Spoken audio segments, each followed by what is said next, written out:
আয়নাঘর, গুম খুন, হয়রানি, মিথ্যা গায়েবী মামলা, সর্বশেষ গায়েবী মামলা এবং হাজার হাজার মায়ের কোল খালি করা ইত্যাদি, এবং সর্বশেষ জুলাই বিপ্লবে প্রাণঘাতী অস্ত্র ব্যবহার করে হাজারো ছাত্র জনতার মৃত্যুর জন্য স্বৈরাচারী শেখ হাসিনা, তার দোসর ও বিচার বিভাগের অন্যতম সহযোগী দোসর খায়রুল হক সমানভাবে দায়ী। নতুন বাংলাদেশের জন আকাঙ্ক্ষা পূরণ আমরা খায়রুল হককে দৃষ্টান্তমূলক শাস্তি চাই।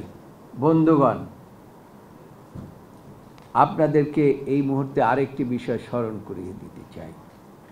সেটা হচ্ছে এই যে বর্ণচোরা গোষ্ঠী যারা এখন খায়রুল হককে রক্ষার জন্য নেমেছেন, সেদিন বাংলাদেশের প্রধান বিচারপতি এস.কে. সিনহাকে বিদায় করা হয়েছিল।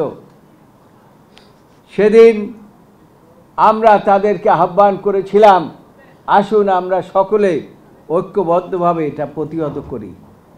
কিন্তু সেই সময় এই বর্ণচোরারা এগিয়ে আসেন নাই। আজকে তারা, যিনি দেশ ধ্বংস করেছেন, দেশের গণতন্ত্র ধ্বংস করেছেন, বিচার ব্যবস্থা ধ্বংস করেছেন, তাদের জন্য তাদের মায়া কান্না, এটা খুবই দুঃখজনক। এজন্যই আমরা আজকে আপনাদেরকে এই কষ্ট দিচ্ছি। শেষ কথা হচ্ছে, বাংলাদেশ জাতীয়তাবাদী আইনজীবী ফোরাম লড়াই কোনো ব্যক্তি বা দলের বিরুদ্ধে নয়।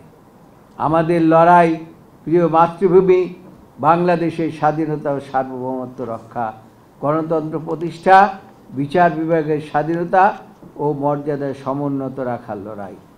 আইনের শাসন, ন্যায় বিচার প্রতিষ্ঠার লক্ষ্যে আমাদের সংগ্রাম চলছে এবং এটা অব্যাহত থাকবে।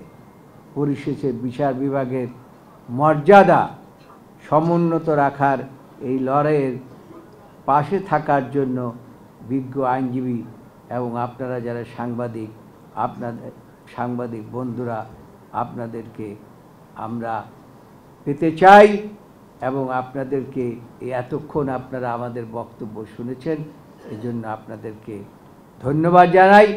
আপনারা এই মেসেজটি জাতিকে পৌঁছে দেবেন, এটাই আমরা আজকে এই সংবাদ সম্মেলনের মাধ্যমে আশা করি। না না, ধন্যবাদ সকলকে।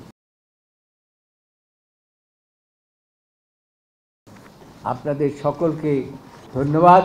যদি কোনো প্রশ্ন থাকে আপনারা করতে পারেন। আমাদের মহাসচিব প্রস্তুত আছে, তিনি সমস্ত প্রশ্নের জবাব আপনাদের দেবেন।